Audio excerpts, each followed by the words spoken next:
Hello, listener. A real quick thing. When I recorded this, our cicadas were making a lot of noise, and so whenever either one of us talks, you can kind of hear cicadas jumping in through the expander. So sorry about that, but it's still a great interview. So here we go. It was the second to last song, and I broke a string on my guitar, and then I had a backup guitar. I thought it had that far, and then as soon as I started playing the song, another string broke on my backup guitar.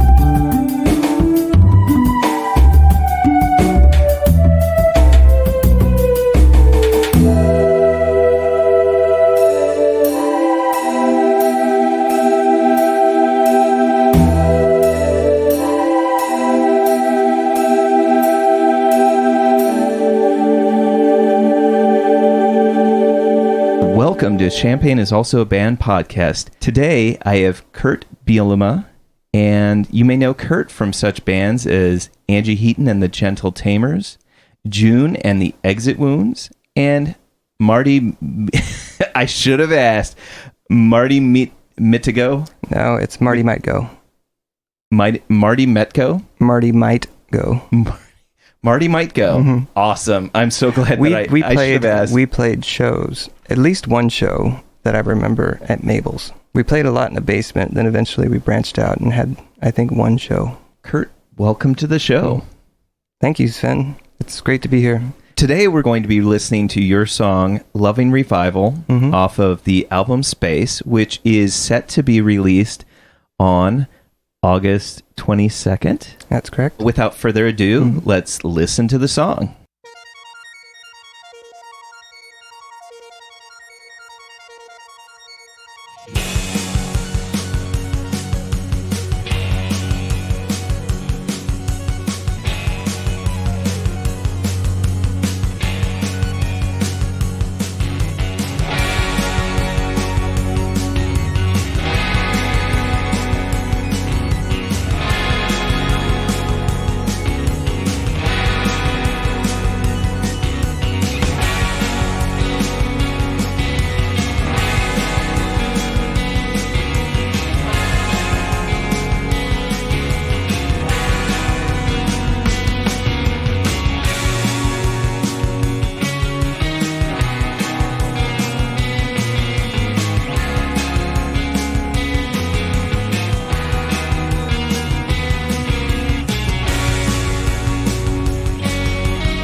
last dance like the B-side. All the words you never got to say. Waking in the morning, black cat burning in the doorway came to my mind the first time I learned that life is cruel and love unkind. You're gonna miss me like you said you would for good.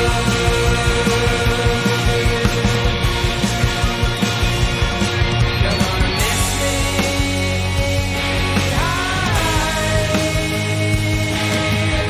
me.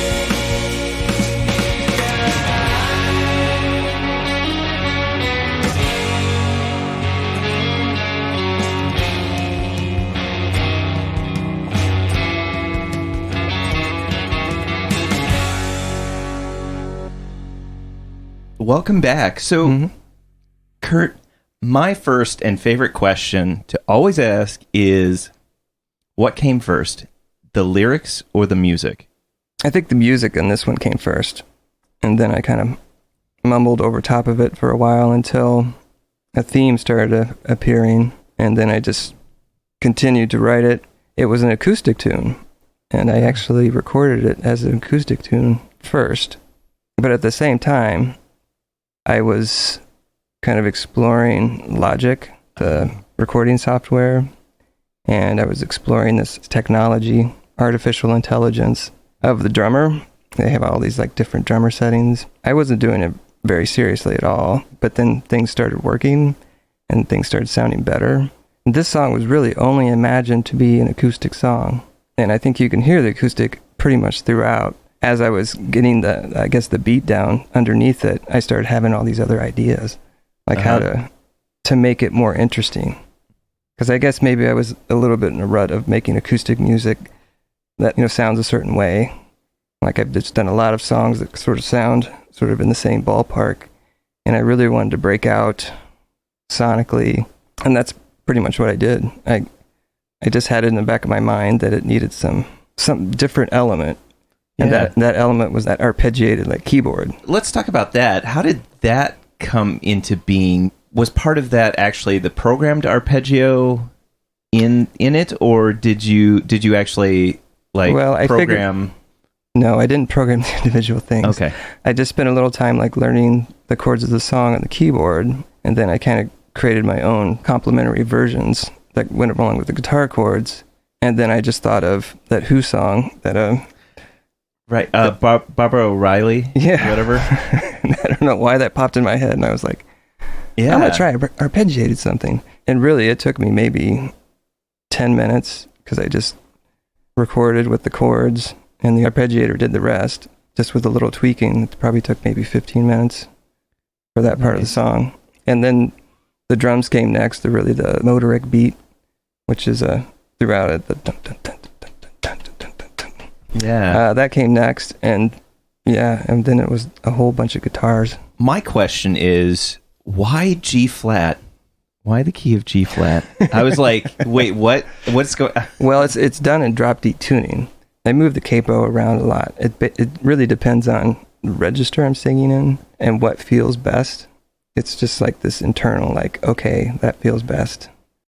There's no real reason behind it. No, I've played the what do you call it? The capo slide, where it's just like, that one part where I try to sing this one note is just a little too high. Exactly. What if I just bring it down just a half step, and then by the end you're like, wait, this is like Q sharp major. I don't know why. Did it originally start in G flat? Yeah, the acoustic version is that. It's kind of always been that. Difficult part for me is after I do something like that, I put a song in this sort of not a traditional key, then I have to figure out other guitar parts, and that can be a little frustrating. But again, I always view music as more, it's not a destination, it's a journey, like working on things until I get them to the right place. You said that you kind of mumbled through some words for a while, so when did you start developing a theme or what your words were going to be? Did you know what the general idea was going to be, or did you just start writing? No, I always like to reverse engineer my things to give them sort of this grand plan that I had, which I really didn't have. But really, the song like references another song in a couple different ways. And that song is Pictures of You by The Cure. It wasn't intended to, but it kind of helped establish some of the lyrical themes that I do. I did think of it layering the same way with the long introduction as Pictures of You does, where they've got kind of a droning sound at the beginning. Yeah. And then there's the secondary guitar that actually like redefines the chords that you're thinking about. And I thought that you layered upon it in much the same way. I don't. It sounds like, as you said, it wasn't necessarily intentional, but it. No, but it did add. That song has a unique element, and that is the wind chimes. And I did add wind chimes to mine. What's really funny is that like just before you pulled up, I was listening to it again, and I was like, "Wait, what is that?" And it's not these cicadas in the background that you might be able to hear. But it was actually, it's like little tinkling kind of sound going in there. It's wind chimes, yeah. There was another part where at the end of your line that of our loving survival, I almost call it like the Thin Lizzy kind of, you're doing some, not parallel, but you're doing like some harmonies between two guitars, which reminds me of this very Thin Lizzy type thing. My last albums that I've worked on, I really wanted to just keep it simple and just an acoustic guitar, not a lot of embellishment. But this one I kind of didn't care. And I love guitar albums. I love harmony guitar. I love distorted guitar. So that's, Thin Lizzy, but there's countless other like classic rock bands I think I'm referencing throughout the album. The other one that pops into my head that reminds me so much is kind of this Led Zeppelin rain song sound that you have at the end of Can It Really Be Snowing Today? It's just, there's just that slight, I don't know, the same kind of way that they have that, what is it? It's like a desuspended in there. It just made me think of that when you're doing that. So I guess let's just kind of talk about how you put these elements together, because I felt like you practiced very good restraint on. You have some wonderful parts that are so beautiful and flourishing, but I'm like, if it were me, I would want to just throw all those wonderful flourishes throughout the entire piece. But I feel like you're very judicious with, like, okay, this is the part where we emphasize that it's going to be more acoustic. There's going to be some very delicate parts to it, and then the drums and the bass will come back in, and it'll get your attention and revitalize your energy. Let's talk a little bit about how you constructed that, how you formed those parts. Much like you, I throw everything into a song, like all those parts, because I don't know exactly where they're going to work. But then I'll start taking things out. I'll start omitting things until it sounds appropriate, I guess, to me, or it sounds like whatever I have in my head that I want it to sound like. I'm curious, what was the first line that you started writing lyrically for this? I can't remember exactly, but I remember the way I sang, "Hey, let's start a love and revival." That sort of stuck with me. And that was something that I started basing other things on. Keeping with the lyrics, was there a particular instance that this was referencing? I think I had watched this movie, or maybe it wasn't a movie, but it just sort of reminds me, I sort of had in my mind like, a friend moving away basically when you're adolescent, and then you never see that person again. What an early, powerful memory that could be. I didn't have anything exactly specific to that happen to me, but it seemed like rich for themes and supporting lyrics. Not just pictures of you, because that kind of ties in with it too. That's all you have of this other person. You just have pictures. And so those things, I think, sort of connect. One may be earlier, one may be like a later stage. You seem to capture some things that I feel like fit into something I've experienced, just kind of, I don't know why.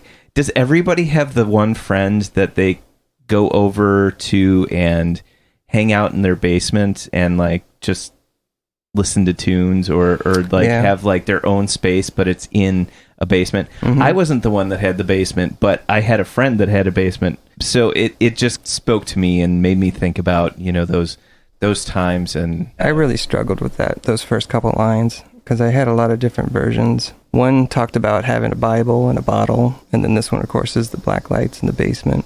So just coming up with the right, I guess, pairing and trying to paint the right mental image is what I was really struggling with there. What was going through your head when you came up with the line of "Let's start the loving revival"? I don't know. You don't? Okay. You know, I just think like, what is a revival? It's like, you know, it's a religious thing, right? It's like in a field somewhere, and you all go there to this field and you have an experience. So I guess just a loving revival, it just sort of cracked me up, and I thought it was a good line.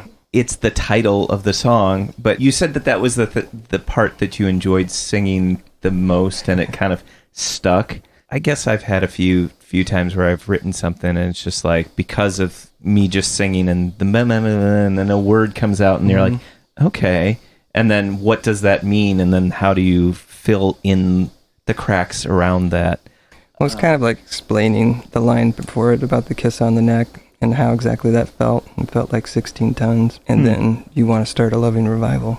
Heavy duty stuff. I didn't think about it as like a teenage relationship that like a friend moves away, but maybe I even thought of it as more in like even in college or something like that, because that's another element of people from other parts kind of coming together in a weird way, and then at the end of their tenure, so to speak, once they have their degree, or if they decide they don't want to attend college anymore, or that there's that odd splitting, and then they go back to all the corners of the world that they came from.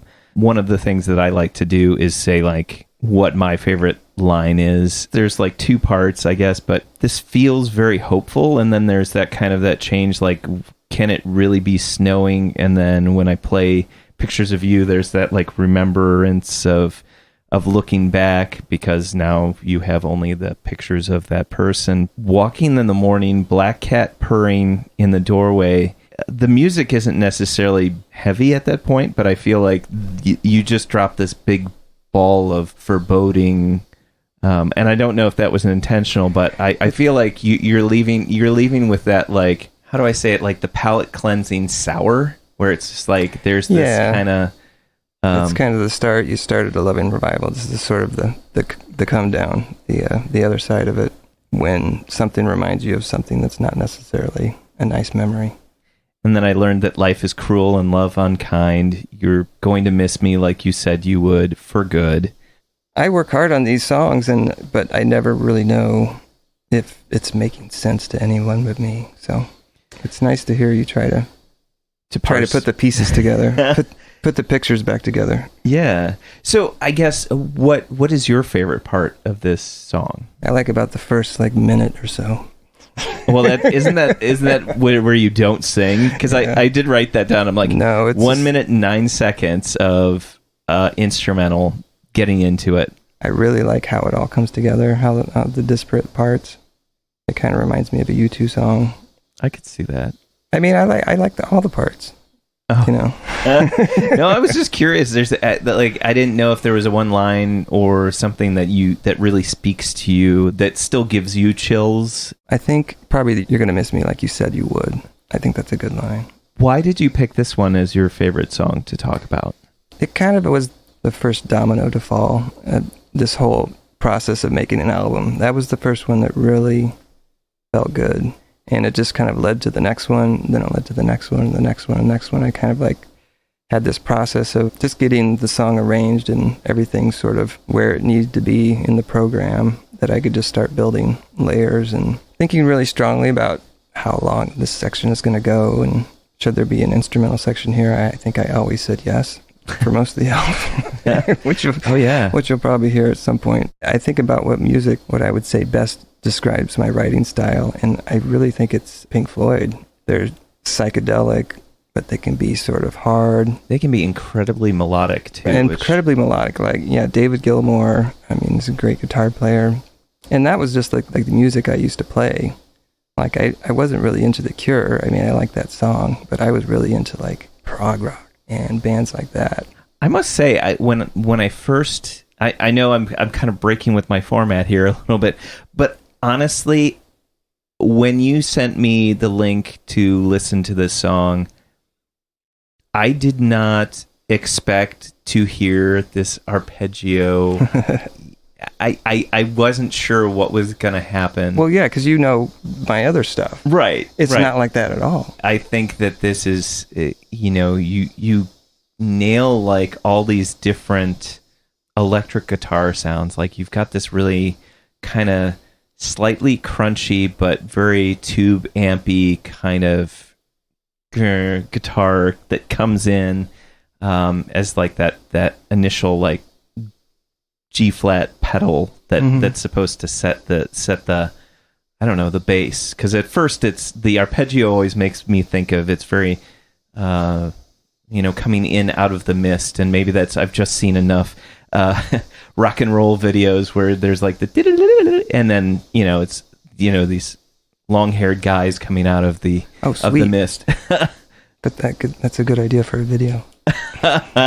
Yes. So I'm curious, because I haven't listened to the rest of the album. Is this kind of the overall arching sound that we can expect from the whole album space? Yes and no. Okay. There's a lot of what you're talking about, sort of those harmony guitar lines. There's a lot of that going on. There's a lot of like fingerpick guitar, which is in this one too. There's no more arpeggiated keyboards, but there is other synth, sounds. Yeah, I'm really excited to release it. It filled up basically 2020 with purpose outside of work and family, and it was nice to have that brain space to work on it. And so I just had a lot of time to explore exactly what I wanted. All these songs like predate like 2020. I had written them a couple years or so ago. Yeah, some are even older than that. But I never really took them this far.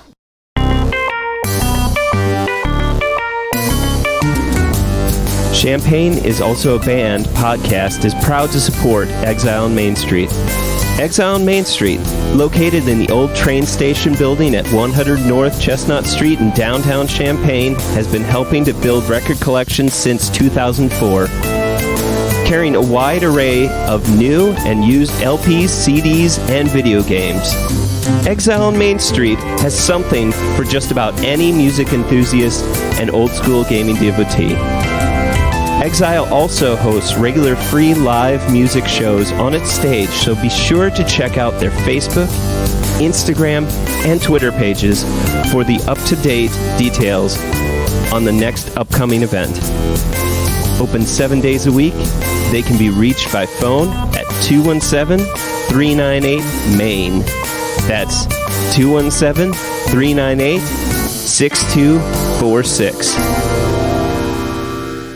Welcome back. Kurt, I'm just curious.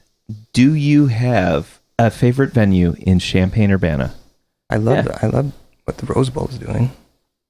I mean, currently, if I say historically, the one I really liked isn't there anymore, but currently, it's definitely the Rose Bowl. I wish I had more time to go to some of the other stages or venues, but they're just, for me, feels right to be there. You mentioned a venue that's no longer there. Let's kind of talk about that. Which venue is that? It was the stage at the Blind Pig, which was downtown Champaign, which is now Cowboy Monkey. It was just like a really tight, nice stage, and it had a really good sound, and just had a lot of good shows there. Gotcha. And that was before it was actually Cowboy Monkey. Mm-hmm. Yeah. When it was Blind Pig. Gotcha. Most people will recognize that from, a American football album. There's some live music played from the Blind Pig from that stage. So, yeah, I saw a lot of great bands there. Yeah. Is there a favorite place that you like to play? Does my couch count? For other people? I don't know. It's been so long. Speaking of playing for other people, and speaking of the Rose Bowl too, I'm going to bring those two together, and I'm playing at the Rose Bowl on August 31st, and it's also going to be a record release show. Like we were talking about before, I'll have some merch, and I'll have CDs for sale. It's an early show, so it'll probably be around 7:30. Those are the best kind of shows. Mm-hmm. The early ones that I get to bed by 10. That'd be all right. Exactly. Yeah. That's sorry. That's just how I roll these days. So, when you do will it be a full band that's supporting you, or is it just Unfortunately, no. It will not be a full band. So it'll be back to the acoustic stuff.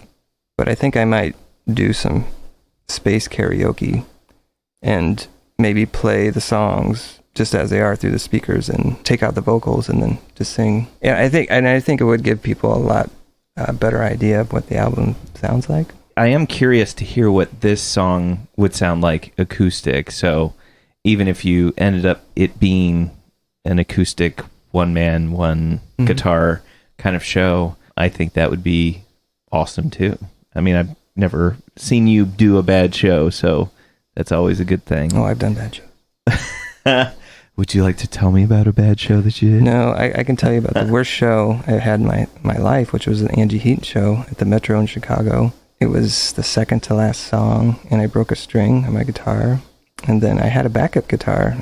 I thought it had that far, and then as soon as I started playing the song, another string broke on my backup guitar. If I had been a little more confident, I guess I would have just played through. I had to quickly change a string. But Angie, doll that she is, she sang that Janis Joplin song, "Oh Lord, Won't You Buy Me a Mercedes-Benz?" Oh, man. At the Metro. It's funny that I had this memory because I haven't thought about it for a long time. But then, if you know who Brian Crum is, he was another local musician. He started clapping. Like, I could see him in the back of the room, like, clapping as loud as he could. And then everyone started clapping. Even though it gave me a stomach ache for, a week, it turned out okay. Up to that point, the concert was going pretty well, right? Yeah, I think it was.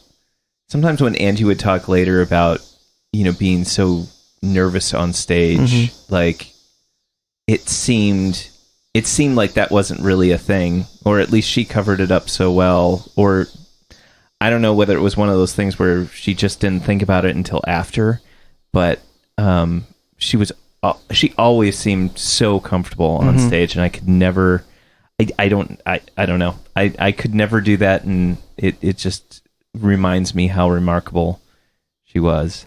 Yeah, and she was so funny. She was so quick-witted and funny on stage. I think, you know what I think she said? What? After I broke the two strings, she said, "Don't worry, I won't quit my day job." To the whole crowd. I always think of you as a very seasoned and professional musician that has everything together. And to hear, like, sometimes, just stuff happens. It's easy for other musicians to think of themselves as not being able to cope. And it's just like, well, you just deal with it. You don't, Yeah, you may think that. You should see the room that I record in. It's also the room that has been my home office. And I have guitars on the wall. It's about half this size, I think, of this room. But the chords going everywhere. It's chaotic, but that's just kind of the way I work best. It's just not worrying about where everything has to go, but just getting everything where it needs to go. As we get back out of the pandemic and back to live music once again, I'd like us to think about, as we venture back into more of a public or interactive scene, what makes a good music scene? What could Champaign do better? What does Champaign do well? And they need more venues, more places for people to play. You have Exile Main Street, which is lovely. It's wonderful.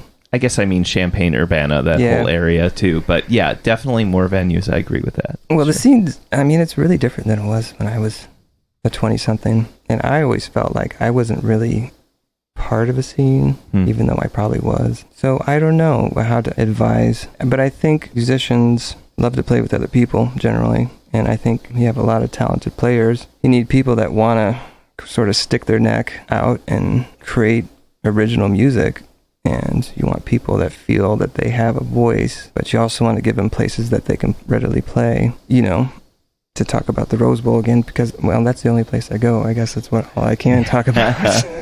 I go to Exile Main Street, too. I go to Exile. Yeah, I see, like, a really, really good group of people making music there. They're talented. They're good players. They want to do original music. I've just seen some really amazing people play that are just like the people that live here. So I guess the other side is you need people that appreciate that kind of music, too. Appreciate people that make original music.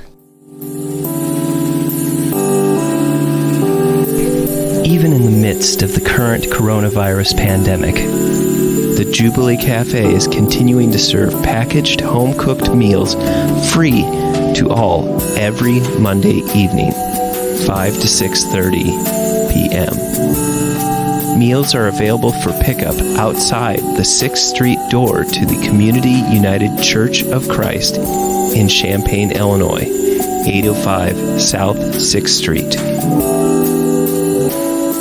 Jubilee Cafe's mission remains the same.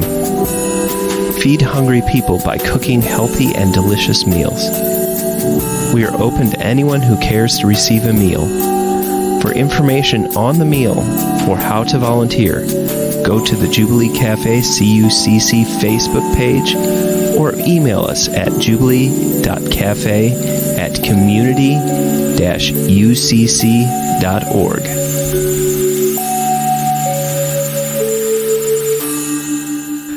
Welcome back. So, Kurt, what is your favorite non-musical thing or things? Well, it's probably some of the other things I like to do with my time, which is photography. And along with that, it's graphic design. Yeah, music, art, and design. Music, photography, and design. My tripod, if you will. Which came first in the whole scheme of things? I was always the kid that could draw in class, so I got asked to draw a lot of things. I took art classes in high school, and my mom, even though there wasn't a lot available, she found people living in our community that could give me other lessons too, like over the summer months. So that's really what I did all through elementary and junior high. But I guess I got a guitar when I was 13. So high school, somewhere along the way, I added music as a creative pursuit. And then I went to college, and that's sort of, I got away from art, really, and just did music. Did you study music in? No, I just played jam bands. What did you study in college then? I was a journalism major with an emphasis on advertising. And then how did you get into graphic design? Well, that came about like my late 20s. I knew some people that were taking classes at Parkland. Paul Young, who, if you know who Paul Young is, he had an independent publication called The Octopus in town. I thought he was someone that would know sort of to help me get a job in something that I really wanted to do, which is design. So late 20s, it was right around the time that I recorded Let It Ride, because I just got a computer for learning graphic design. And I got Photoshop on it, I got Illustrator on it, Adobe products, and then I got recording software called Cubase. That's what I used to record Angie's album. I guess photography is probably the newest one, and that's just something I started doing when I was working for myself as a freelance graphic designer. Everyone needed photos, and I was like, I could figure that out. Have you always done digital? Yeah. Okay. When did you just pick up a camera or how, like? I think I had a job that paid well enough for me to buy a DSLR. And then, another freelance job, I made enough to buy like a nice lens, and it sort of just went from there. I had small children. I was taking pictures of them all the time. When my kids were little, that was more of my creative pursuit, was photography, because I really wasn't playing music for about 10 years. Wow. We had a guitar around, or it was my guitar. I would just play classic rock songs like Don't Fear the Reaper, Led Zeppelin songs. I know a ton of them. We just play those. So there was like a gap that you weren't like performing, writing. Mm-hmm. Again, that's also another thing, that there was a time that I kind of put things down for a while and didn't think about pursuing them, because it was just like, oh, everything's just kind of passed me by. There's no point in like trying to jump back on that train because it's gone. But, it's just a matter of being willing to put in the time and just putting yourself back out there and just saying, it doesn't matter how people receive it, just get it out there. Kurt, thank you for being on the show. It's been great just chatting with you about... It has been. Yeah. Like I say, I love getting nerdy about music. Just talking about your song Loving Revival off of the newly released album Space. And we'll be looking for your show at the Rose Bowl on August 31st. I appreciate you coming all the way out here and recording this episode with me. I love the community I live in. That's some Urbana shit right there. I love living in Urbana, the parks, so much about it. It's just a really beautiful community. I love being part of the music scene.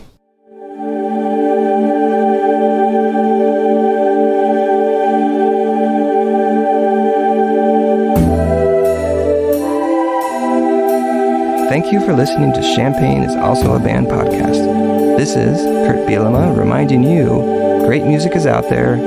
Go Go find it where you live.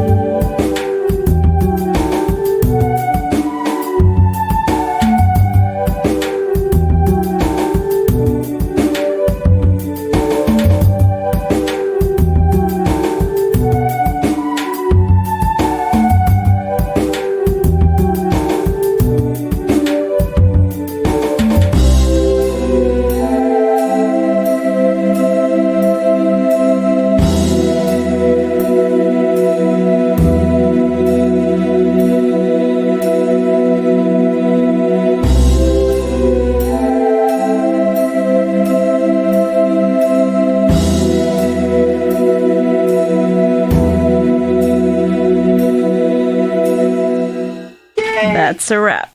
You almost have an NPR voice. It's so good.